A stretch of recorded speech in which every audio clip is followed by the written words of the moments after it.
99% of all pastors know they are teaching a lie. So whenever my name is associated with something, because I don't fear facts. I don't fear proof. I don't fear anything like that. But the thing is, and like I said, everyone has an artistic thing that they want to do. Wow. But when it comes to telling our stories, people want to find one lie. And that's what cannot take place if it is associated. And of course, each individual, you have your own story. But if you're going to put me in your story, it's got to be factual. Because I am determined, before I leave off the face of the earth, nobody's going to be saying the name Jesus. I'm determined of that. And I'm determined of that because I think it is wrong. I don't want to get too long. It's wrong to pass down another lie. Every lie that exists in the Christian church has been passed down generation to generation. So that means somebody in church had to pass that lie down. So that's how come it's very important for the things that we say about our lives, about our journey, has to be factual.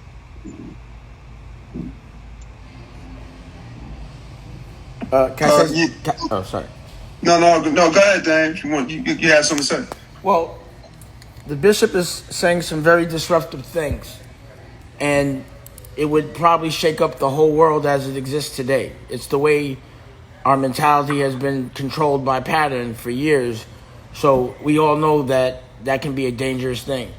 And for me, the best way to teach people is through entertainment, and it's the safest way, And that's the reason why storytelling to me is important.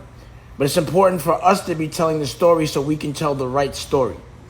And the reason why I'm with the Yah Squad is these are the right stories. These are the stories that are human, that are relatable, where you come from a place where you have to define yourself and you have to find the light in the dark. You have to survive. You have to have perseverance. And the strength that I feel with y'all, everyone, I feel perseverance. I feel strength. I feel pride for beating certain things and coming out on top, And when I saw the movie and when you guys talked and we did the screening, I just felt like they know how to tell these kind of stories, and they know how to tell these kind of stories in the right professional way, but not in the traditional way. Because the traditional way means we don't do it on our own. Traditionally, the fear makes us not tell our stories. We let other people tell our stories. And also because we have to tell our stories alone. We can't do them without a team. And they always make us think we need them. But we're the new team, and there's a new way to do things. So I'm trying to bring everyone together, like-minded, that can also tell stories truthfully, but execute them. Because everyone here, after you make this movie and this television show, you will be able to make one on your own. So the purpose is not to make you dependent on us, it's to make you independent and be our partners. And this is what this whole thing is, and that's why every single time I see an innovation, every single time there's a platform, I want y'all to know about it as I know about it. And I want y'all to be doing things at the same pace I'm doing things. And because y'all down for that challenge, you making me step my game up, and I need help. So, I called my cousin in Oman, and I was like, look, I got a lot on my plate. This needs focus. These stories are real. You've told stories about defining moments. And I think that this would be a great time to come together and go get an Oscar, and then also make up our own award and give it to ourselves as well. You know what I mean? And that's what the whole purpose of this is. And, I sent him over your stories, and I just wanted you as a filmmaker, a TV maker, a storyteller to, it's a lot of stories, how to break it up, what we would do, and show them how to produce it, and let's do this together. And all our faces, it's us, it's culture, it's us telling our own stories. It's pride in that, and telling it better than them. That's the important thing, to be better. Not to be good for black or good for us, better than them because we better. So you're right, Bishop. You're right. These lies, they go down in history, but we make the right movies, we make the right visuals.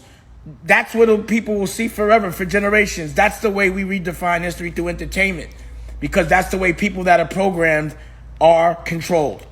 So we're going to control people. Let's control them to do the right stuff, not the wrong. But that's the purpose of this. I'm sorry, but I just wanted to say that. You know, that was right on. That was right on, Dan. You know, making film for me, and I think I could also speak for Cuddy, is definitely something that we want to be able to tell our stories the right way. We want to be able to tell them with truth, with conviction, with integrity.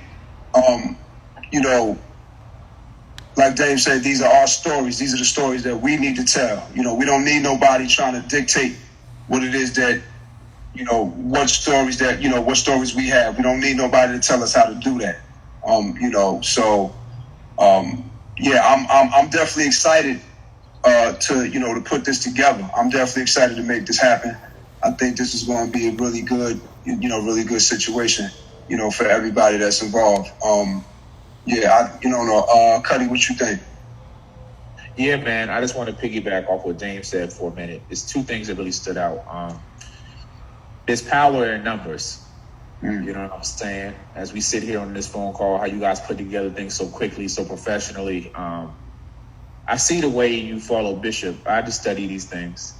And the passion, that's what it's going to take. But the second thing that Dane spoke about, which I really respect, is that he's not trying to rape the culture, if you will. He's giving back. He's not sitting up here saying, yo, give me your stories, I'm going to make it with my team. He's telling you, we're going to teach you how to fish so you can do it yourself. You know what I mean? And that's what's so important. It's like we can have courses and classes about the art of writing, breaking down the script, production. Not everybody in here necessarily wants or will be a director, but there are some other future directors out here. You know what I mean? So give back to our own, where we're multiplying. You know what I mean? Where there'll be somebody else on this phone one day leading another call of the next move in filmmaking. That's just so powerful, and it speaks volumes to what this man is saying. So I just wanted to add that. Thank you, bro. I appreciate that. So, man, it's like it's nothing. Because the other thing, I was at this workshop, and this is really important. What we digest. You know what I'm saying? They say we are what we eat. And I was at this workshop with NBC. This is years back, and there was this show called Breaking Bad. They showed a trailer for it, and the lady from NBC was talking about it, like, who knows this show? And I raised my hand. It was like 3% of the audience that even knew the show. Now, we all have artist subjective and everything, but it's like we have to be very careful what we taking in. Dane gave us a lot of credit for the film you saw, but that wasn't based off of me just watching just a bunch of hood tales either. You get me? Like, we taking a lot of different art because that's what they've been doing to us for years.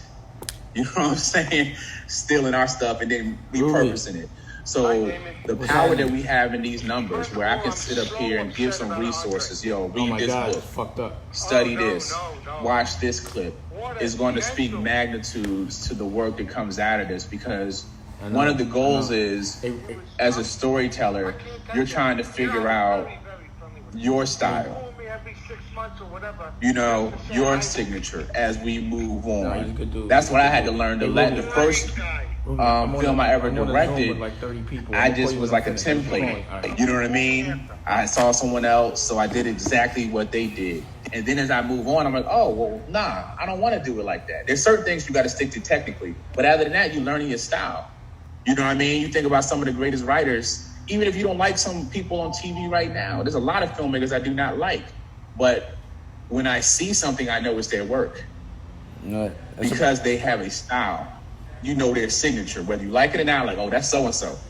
You know what I mean? So, like, that's part of this. I look at it like, Dame, if you will, almost like a boot camp. Right.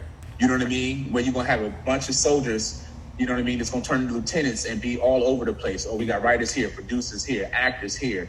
We got set designers here. You know what I mean? There's so many different avenues to this industry But the way we're doing it is not just about making money. That's coming too. But it's like telling art with intent. Right. And you know what I mean? That's the mission we're on. And what you were saying about styles, that's having a point of view is very important. It's something where it's intentional, and you know that it's coming from that person, from their eyes. They did it on purpose, and that's point of view is very important. That translates into fashion, music, movies, art. It's all about being an individual, and that's what makes you stand out is your point of view. So, you know, what I kind of wanted to do was I wanted to talk about the way I structurally saw the story going. And the way I see it is, you know, the Bishop has a place where people come from all over, and they all are very like-minded, and they're talking about the things they're talking about. And it's very dynamic. But what happens is, you know, what happens in their life when they go home and the defining stories that got them there. You know, so the way I saw it would be, number one, you know, I would start off with maybe either at the I don't even know what to call it, a church. Like, what do I call it, Bishop? You know, it's the Love House. So we started at the Love House. Assembly, the Love House, okay. All right. You know, you kicking things. So the Greek word is actually ecclesia. Ecclesia is made of two Greek words. It means out. Ecclesia means call. So church is a bad translation. It really means the called out ones. So what the called out ones did, they began to assemble, and that's the term that really should be. So it's assembly. It's an assembly of people, you know. But love assembly is good. But another thing I think which needs to be stressed in the stories, 99% of the people with me never ever wanted to go to church, never ever envisioned themselves in church, didn't want to have anything to do with church. Take even further, didn't associate themselves with religion. Okay, stop right there. Right there, wait. Stop right there. In other words, real quick. That's maybe how we would start the movie or start the TV show with what you just said.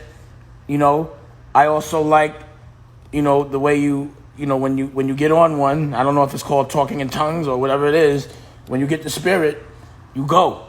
And I like that voice. You know what I'm saying? I like the power in it. So, you know, so I feel like starting with that, you know, I like that. 99% of the people in my Love House never went to church or wanted to go to church in my assembly. And you start it and you bring it there. And it starts with one of those performances that y'all do where it's aggressive and you don't know whether you're in a church or a rap concert. And then from there, maybe cut to your first church when you're in a warehouse. So, you know, from the story I remember, you know, you're a different kind of bishop and you were doing things like you're doing that are disruptive, and people, when the traditional industry were turning their backs on you, you went and did it your way. You were driving around in an 850. You looked like a drug dealer, but you weren't. You talked like a drug dealer, but you weren't. You dressed like a drug dealer, but you weren't. You know? And people respected you because you have no fear.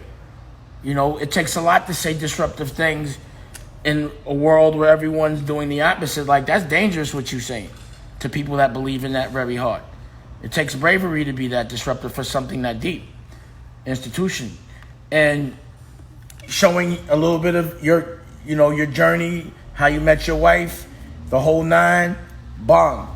We get back to the place. We look in the crowd. Whoever's saying or in the crowd, this is such and such. Then it goes into the story and the backstory, and it comes back, and so on and so forth. You know, and then from there, you know, I have to figure out where the end is for the first episode. That's the way I saw it, and I'm just talking, and you got to throw it on the wall, and this is the process. This came from me having conversations with the bishop, and him telling me bits and pieces of his life throughout our conversation. But the things that I'm saying are the things that are very sticky to me, that I think people, you know, the fact that he had an 850 is a big deal. I need to see him drive an 850, you know. Talking about his style, that he loves cars. There's a lot of subtle things that are like, you know, it's hard to believe he's not a drug dealer. You know what I'm saying? It's like you have drug dealer swag. You know what I mean? But he's a love dealer. You know, the love dealer. Interesting. So that's how I was seeing it. But well, the thing is, Mr. Dick. but now I'm gonna pass the ball to Cuddy. No, let me pass the ball to Cuddy. Now, based on that, please, Bill, what do you think? And it doesn't have to be the same thing or not. No, I see it, man. Like the way you laid that out, it reminded me, excuse the pun, of some Paid in Full too. You know what I mean? Yeah. Like with a twist. So I like the love dealer. You know what I mean? I like how he's getting people addicted the right. You know what I mean? And I think it's so important when you're doing all these flashes and cuts and everything to start with a foundation.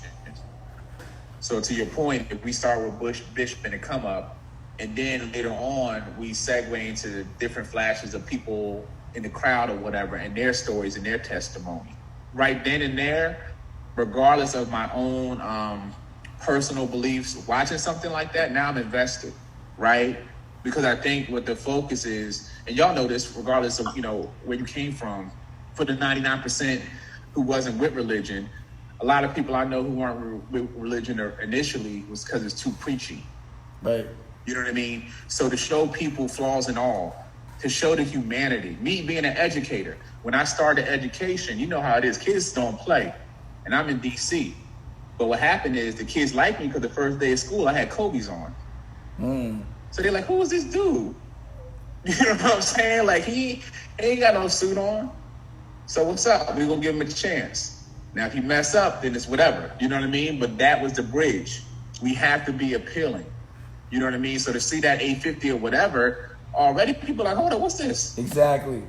You know what I mean? So then we can play tennis all night. The way you laid it out, it's like, okay, bet, we got something. Right. So we can keep flowing off of that. So now I'm going to give the rock to...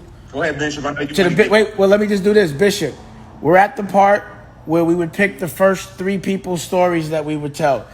Which stories would you pick, Bishop? These are people that are in the crowd, either dancing, rapping. No. All their stories will be told. Okay. First 3. Right. Boom. I would go Monique. Monique came into the ministry when she was 8 years old. She came in after her uncle, who was really big in New One Shot Hot. He was murdered by his friends from Zoo Crew. That caused her grandmother come in. Time out.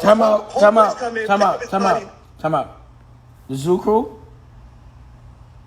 Yes. Yeah, that's that. And I know them though. I know those guys. What happened? Yeah, you know those guys.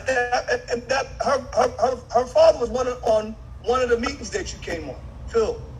But anyway, when Monique came in, she came in at 8. Came in because her grandmother's heart was broke because One Shot Hot had got murdered by his friends. Then I got this 8-year-old sending faxes to pastors and phone calls saying the name Jesus is not his real name. So I'm getting phone calls and these pastors like, yo, your members are disrespectful. You're starting a revolution. You're doing it the wrong way. It's not loving. I said, look, I apologize. She's 8. As soon as they hear she's 8, they apologize to me. As soon as they hear they 8, I'm sorry, I apologize. I thought she was a 20-year-old. Then, Monique can go into her own little thing, but that's a beyond powerful story because it involves so much. I mean, from the tragedy of losing her uncle, she was there that night. He said, "Hey, Hawk, come outside. Hear gunshot, blah blah blah." Was major. You know what I'm saying? So that began a whole war. So real quick, real quick. So the way of the stories, the same way, and you would tell the story the same way, and then I would just fill it with shots, the point things you said in montage. You understand what I mean? And then get but I got a better one. Listen to this. I think the person whose story it is, they should narrate. So each time you got something. Don't get me wrong. I'm still, that's not a bad idea. I just like the way you tell the story. They have to tell the story in that way Oh, maybe I see Chad doing something. What's up, Chad? Now, I say I agree with both of you to what Dame is saying. Like Bishop, your delivery is automatically engaging. Right. Right. So I'm not here to disrespect anybody, but even with me and Ty knew that she couldn't tell the story. We had Melinda Williams narrate it, right? Because she was too monotone. She didn't really act. You got to still be theatrical. Yeah, you're a very animated guy, bro. You talk like you're playing an electric guitar. Yeah. So regardless, the first 5 minutes you speak, Bishop, people listening, just based off of the way you deliver something. Right. Now, the inverse of that is somebody who has a very powerful story, but they're not really a powerful speaker. We gonna miss the story. Well, and also turn out quick. Also, it might be easy to have them act as themselves. So they're acting as themselves. They're going to be in the movie. So that's why it's better for you to tell it. I think just because the way your swag is. But again, we could try both ways. It doesn't matter. It's just a narration. But we could try both ways. But the way I see it, I think your voice, like she's 8. Like it's hard to say that. Boom. Nobody's going to do boom. Nobody can do that. You know what I'm saying? I got a quick example for you. I was on a few years. This is way back. It was 2015. It was a bucket list for my mom. We were on Family Feud. You know what I'm saying? We go to Atlanta. We with the producers. But me, I'm real shy when it comes to TV. I'm like the behind the scenes dude. So they telling us to practice saying Quinn fam, whatever. And the way I was doing it, they was like, yeah, nah, we want you, but you not bringing that energy we need for TV. And I humbly submitted, like, yeah, you're right. Let my wife do it. Let my brother do it. I still was on the show and everything, but I wasn't the lead off because my energy wasn't where it needed to be when those cameras came on, if that makes any sense to you. Yeah, you know what I'm saying? But we'll see. But, okay, who's the second one? So Monique, and who's the second one story? Because that's about 5 minutes, 3 to 5 minutes right there of her story. And then and then who's the second one? Project. Now, if you like, Bishop, because every time you keep telling the story, then you're going to keep having to be the person to tell it. If you tell it too well, they can tell the story right now if you like, and give me a sum up of their story. All right, Jack, you ready to go? Yes. So the way that I met Bishop Purnell, I met him through his sister.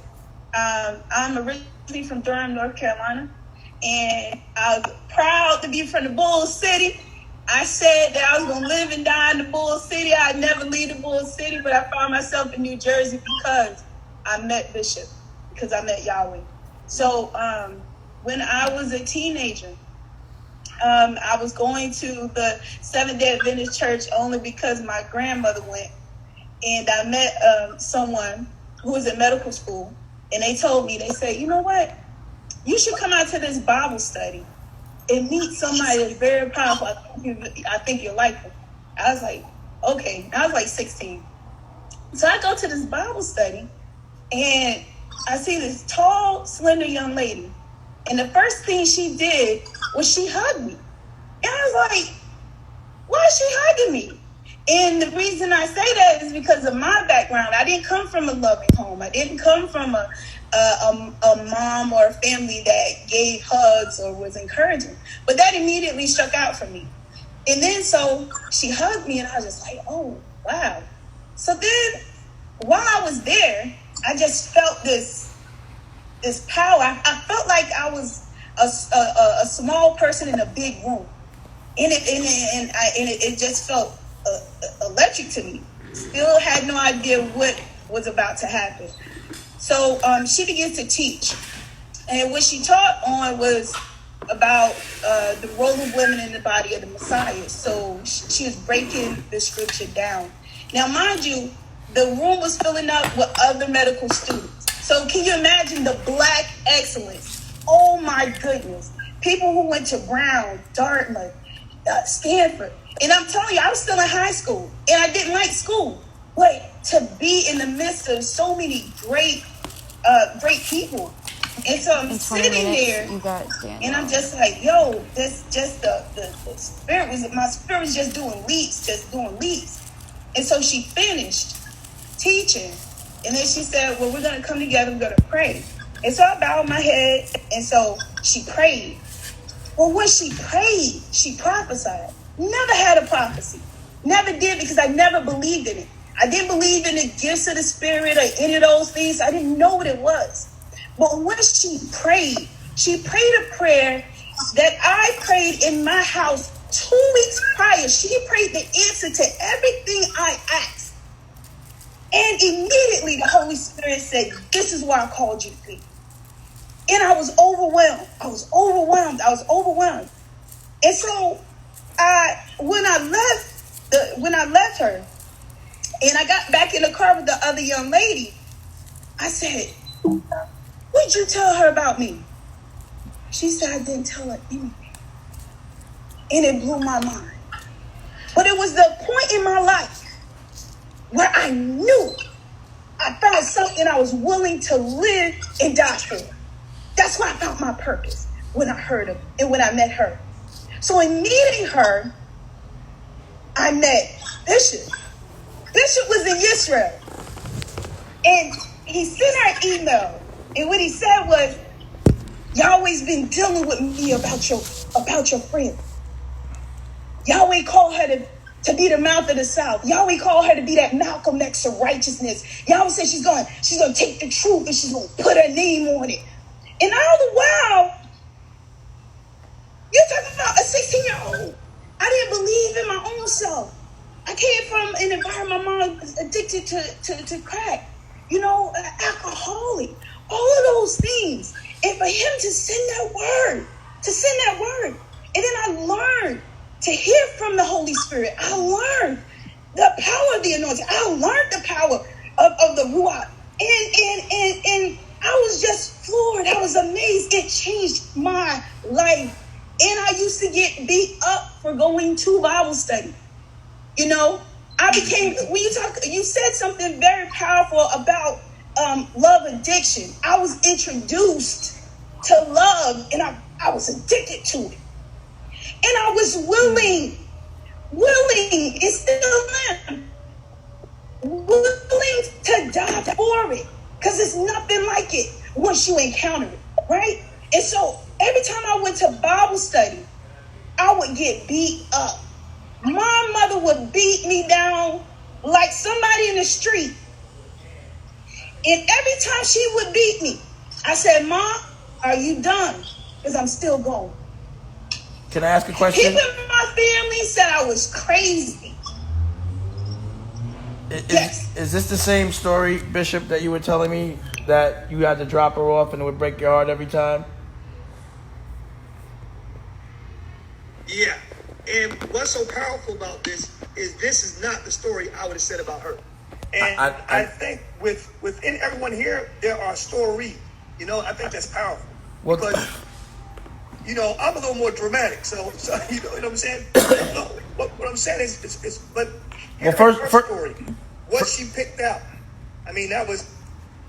Well, first of all, she definitely should do her own voice. I remember her telling her story, and I remember her telling her story in the other screening. She's the type of person that breaks off and then has her own movie. You understand? So you have to look at this movie like a mixtape. Yes. And it's a mixtape where you're introducing each person like they're a single. And once people like that single, it turns into an album, which is actually a movie. Same process. So this is just an introduction. And what I like about the story is it also is the young lady you said you met is the bishop's wife that hugged you, right? That was the young. That's not. Oh, that's the sister. So okay, so that's a great. So wait. So then that's a great segue into introducing your sister as well. You understand what I mean? So she talks about the sister and doing this, and then it goes into the sister story. Is she on?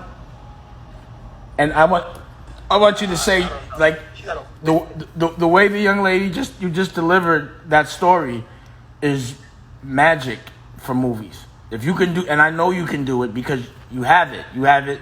See, the thing I know about y'all is like, again, the bishop has a strong spirit, and when I hear y'all speak, I can feel his energy in y'all, and it becomes your energy.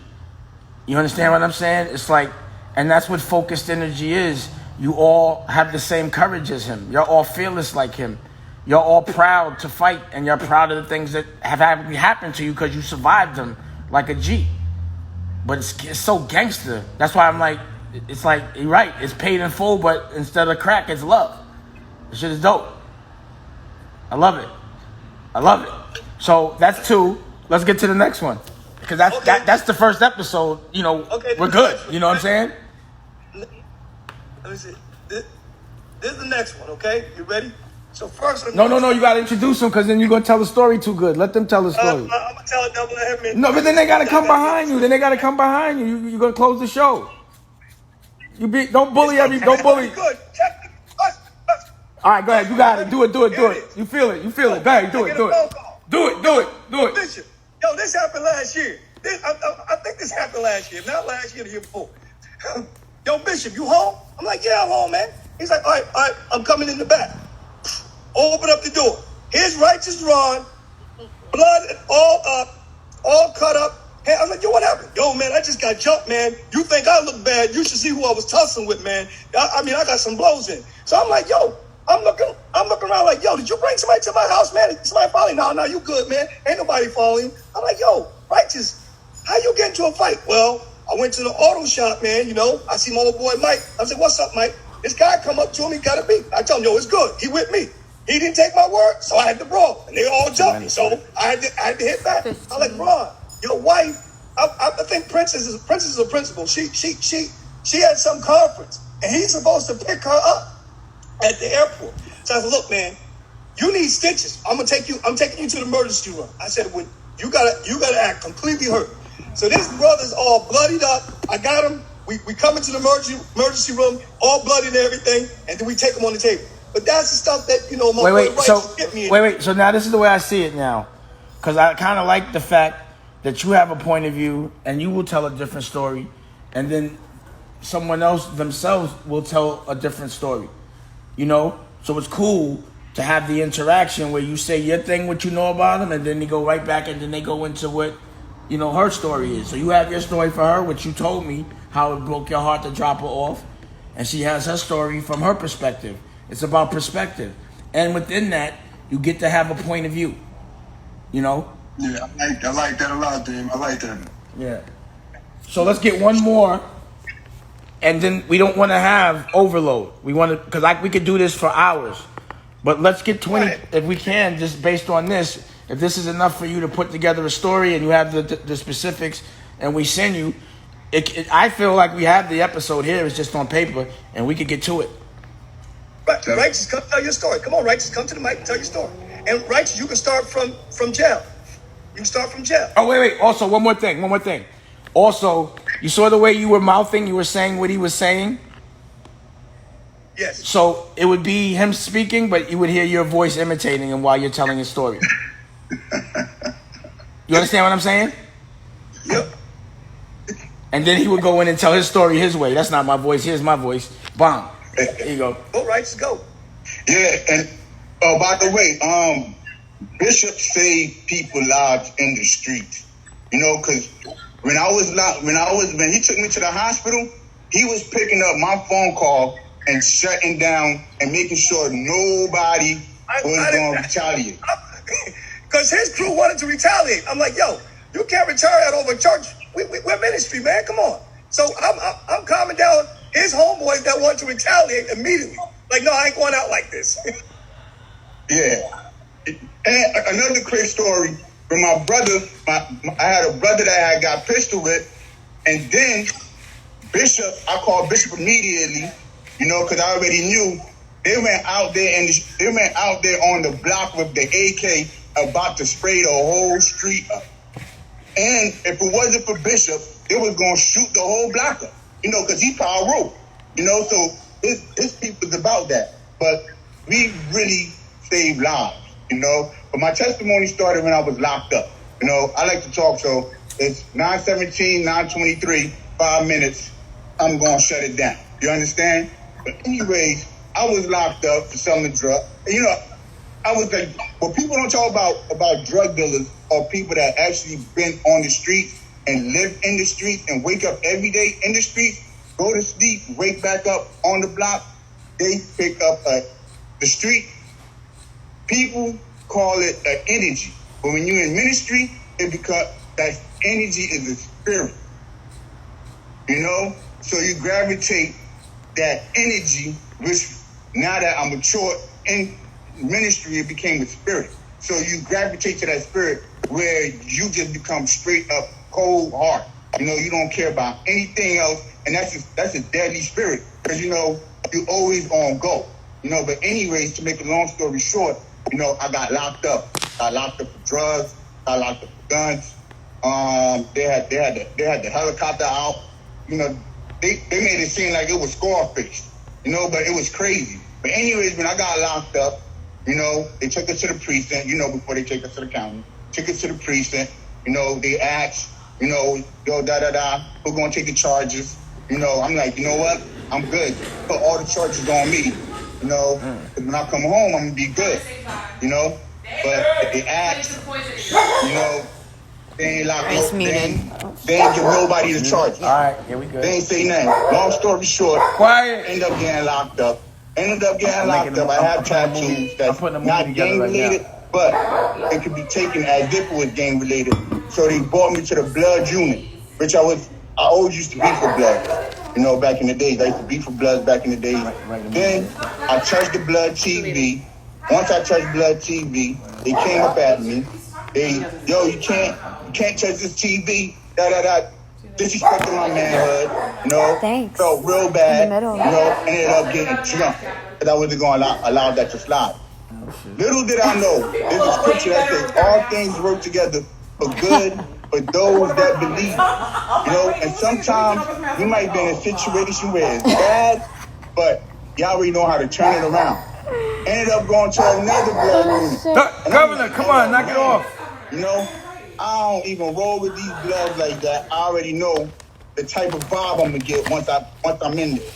So I ended up going to another blood unit, ended up getting jumped again. And this time the CEO was the one that helped me get jumped because I was wilding out on the CEO. You know? When I went then they brought me to a crip unit, then I told myself, you know what? So y'all all been isolating? Because I can't be getting jumped like this back and forth. I went there. My bunkie name was Loki. He was a crip. You know, he was a Muslim. You know, and we just started talking. The first time I ever read a book was when I was locked up. And the book that I read was like a Rastafarian book. And within that book, right, they talked about what the white man, no disrespect to anybody white, but what the white man, you know, did to us, you know, as a black man, you know, and it was so descriptive, you know, how they used to throw the slave. When the slaves that jumped off the boat, they had to get the slave out the water, bring him back in the boat, chop him up, right, and make everybody else eat a part of the body to control the slave from jumping off of the boat. Damn. So so all of that, it became a crazy energy, you know, but within all that, I heard a voice. The voice was so clear, vivid. The voice was like, you're going to beat your case. The voice was like, you're going to go to a church that's going to change the world. The voice was like, you're going to go to Africa. The voice was like, you're going to marry a princess. And Yahweh says, the same way that the guy jumped you for touching the TV and I was locked up, is the same way when you come on TV, they're going to put your volume up. And I was going to be famous through my music. I came home. They threw a party for me. And I was like, yo, I got to get a job.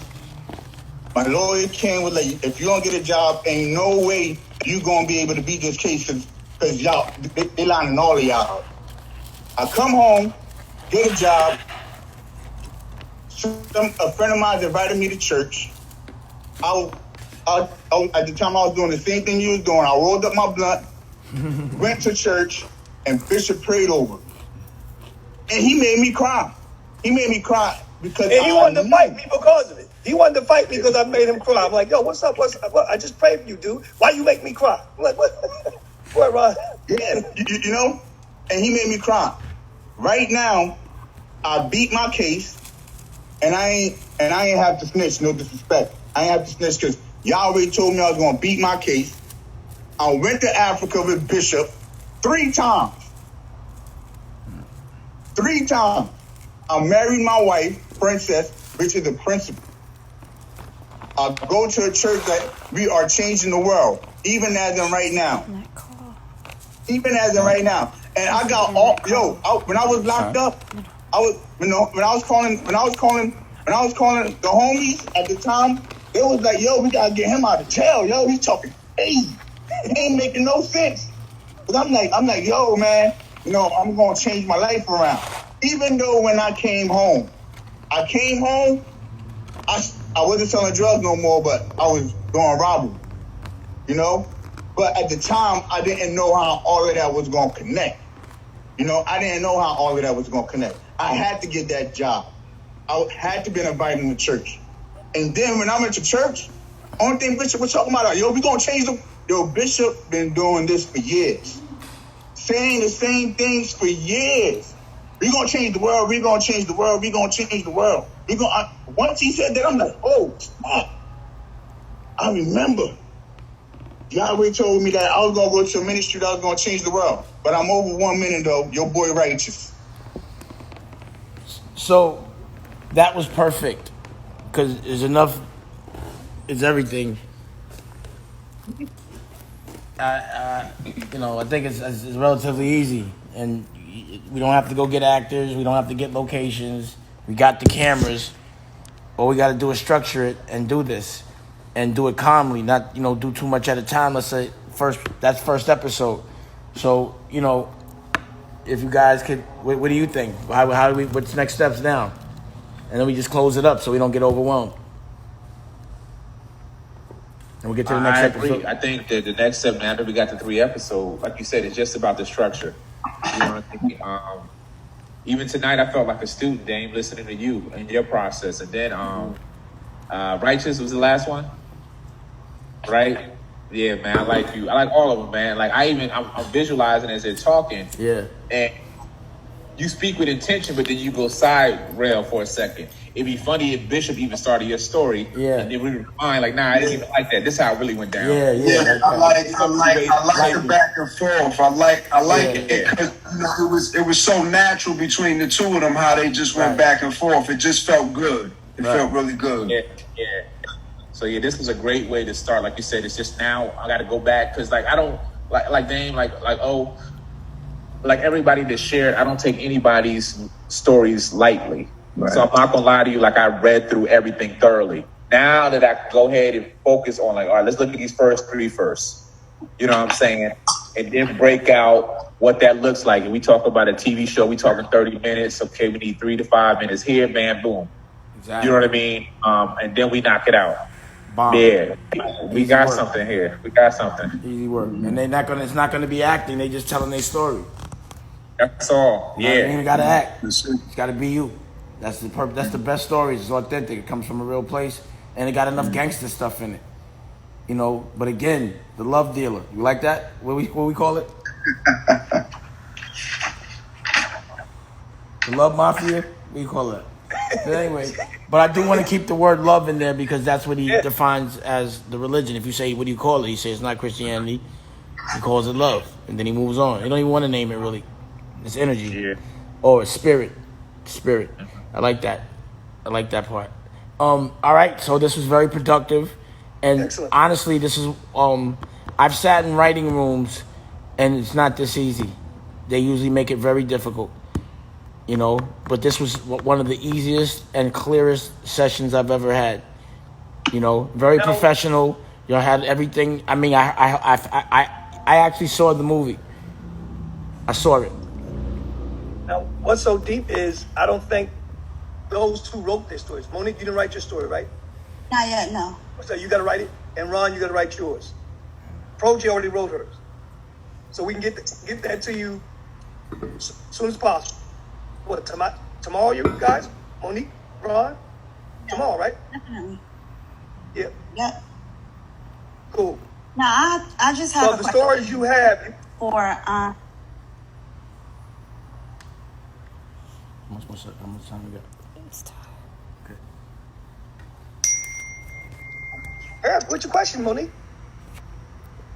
Oh, okay. You froze. I All just right. had a question for Chad and Omar. I just wanted to know because I really, really believe that no one can tell your story as great as you can. And so in telling my story is really important that I really, really capture the essence of what I went through that made me into the pastor that I am today. And so I just wanted to get input in regards to like, when writing a script, what are some major checks and balances that you must have, especially when it comes to writing your story? I would say first and foremost is the format. Yeah. Right. As far as writing an actual script, you need to know the format, and that, you know, you can go online and look at other screenplays and TV shows. I can send you scripts, so you got to have the format. Then it's stylistic, and Dame talked about this earlier too. You know what I mean? Some people, I like to be descriptive, but brief. You know what I mean? As far as the action sequences and the narrative and everything, but to be very clear, and we said this at the last screening, these are your stories. So even if I'm speaking for O2, if we touched it, it would never be touched without y'all signing off on anything. At all. You know what I'm saying? So you write your story. If we look at it and we touch it, then we still give it back to you. You know what I mean? Or you just write it completely and we just go ahead and shoot it and make it happen. It's either or, because like I said, I know some people are writers, some people don't want to write. Some people, we're going to take their emails and their stories and they need there may be some gaps in the story that from a production standpoint, we got to fill in. You get what I'm saying? But there's, for the writers out there who really want to get into screenwriting, I'll give you 2 quick books, right? As resources. There's a book called Save the Cat. That's like, they call it the writer's Bible, if you will. And then there's this book called Screenwriting. Real simple title, but it's by this dude named Sid Field, SYDFIELD. You know, I had a chance a couple of years ago to judge a screenwriting contest for TV One, and 90% of the material I couldn't even look at because the format was off. Mm-hmm. Get me? So it's like I couldn't even get into these stories. It's little things like when you introduce a character, their name needs to be in cap locks. You know what I mean? Like these are things you would know naturally if you never written, whatever. But it's like making sure that you had that initially. And then what's very important when you're writing, after you finish writing, read it out loud. Because it has to feel authentic, right? How many times have we watched TV show and every time a couple talking, they saying the other person's name? That's not real life. Mm-hmm. That's like, yo, Callan, did you wash dishes? No one's talking like that in a house. You know what I mean? But sometimes you're writing it, you're not thinking about that until you finish it. Once you read it out loud, you're like, oh, that don't even sound right. So I hope that helped you, you know. Thank you. Mm-hmm. But this is fun, man. I'm excited. Yeah. So let's reconvene next week, and we'll see where we're at. And you know, it's a process, and we're moving relatively fast. You know, but this will be your normal. So if somebody doesn't move this quick, you're gonna be like, y'all slow. But trust me, the other way takes years, and they don't get it done. And the validity of the subject matter usually gets diluted, and the stuff we once shown doesn't get seen. But this is a different way, and this is a different platform, and we're going to set a new precedent. So thank you. I appreciate y'all. Y'all keep stepping up. I'm going to keep giving y'all not going to out-hustle me, so we can keep this going, and we're going to keep doing it. I have more stuff. The next time I'd like to talk about the art game. Let's talk about that, because you got some great art I was seeing. I wanted to talk about that. So thank you, Omar. You know, thanks to my cousin, thanks to Breeze, thank you everybody. I appreciate everybody. I love y'all. You know, and thank you. And Cuddy, I appreciate you and everything that y'all been saying. Your knowledge, we're gonna have. I'm telling you, I think everybody in here is gonna be a filmmaker, so I can make 10 films and 20 films at a time instead of one. And that's what I want to be able to do. You know what I mean? So I appreciate y'all. Thank you. And thank you, Bishop. You know, thank you. All right, y'all. Love y'all. All right, Dan. Appreciate you. All right, thanks a lot. Thank you. Thanks, Dan. Appreciate you. I know you want to say something. Good night, everybody. Be great. All right. Let's get to you. Now I'm about to do a Zoom with my OG Daniel. Pause. I never get him to talk. I never get. Can you see me? Yeah. Let me get my glasses back on. I never get him to get on live so much or a Zoom. So I've been trying to get at him to do it. So we doing it. Get to talk to my OG. You know what I mean? Period. See what we talk about. I ain't seen him in a minute. You know? Word.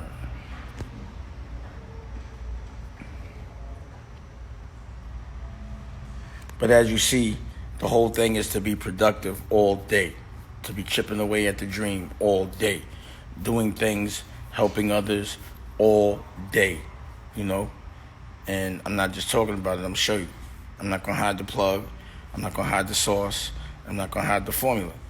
You know, you can get on here and hate if you want, or you can get on here and you can learn. You know, and if you're not about learning or evolving and being better, you're wasting your time. You're not gonna enjoy this. It ain't for you. You know, if you want to waste your time, if you want to make excuses, if you want to blame other people for your problems, if you want to complain, you want to hate, count other people's dollars, get off this live. Get off my page. You know, because you're going to be spreading bullshit. I'm trying to spread love. You know, and I'm showing it. And I want everybody to be dependent on themselves. Independent.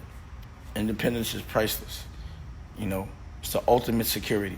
It's having the ability and knowing in your heart that no matter what, you can flip something. And the reason why is because you're always doing something. Something's going to give. Something's going to give, or it usually comes all together, and then it just hits hard. And you catch that lick. And you don't want to make short bread. If you're dream about the big loaf, not the slice. Get the whole loaf. You feel me? They can see me? Yeah. You know what I mean? You feel me? I don't know how to work your phone. It's the same phone, right? I'm like, oh. Yes. You know what I'm saying? So that's the type of time I'm on. I don't know what type of time y'all on, but, you know, it's really about evolution in here and winning. And the right people having the control and the power. And the right people are the people that want to pass the power. You know? If you don't want to pass the power, if you don't want to distribute that love, because that's the power is the love. If you don't want to distribute that, you whack. Straight up. No one's on. Oh, man, this nigga just getting ready now. You see how you do? He told me 5 minutes. Let me call Gabron real quick. Call my man Gabron real quick. While I wait for OG. You feel me? Maybe I should just come back. I gotta go to the bathroom anyway. Yeah, I'll be right back. Yeah, you going in there? What's up, bro? Yo, what's up, bro?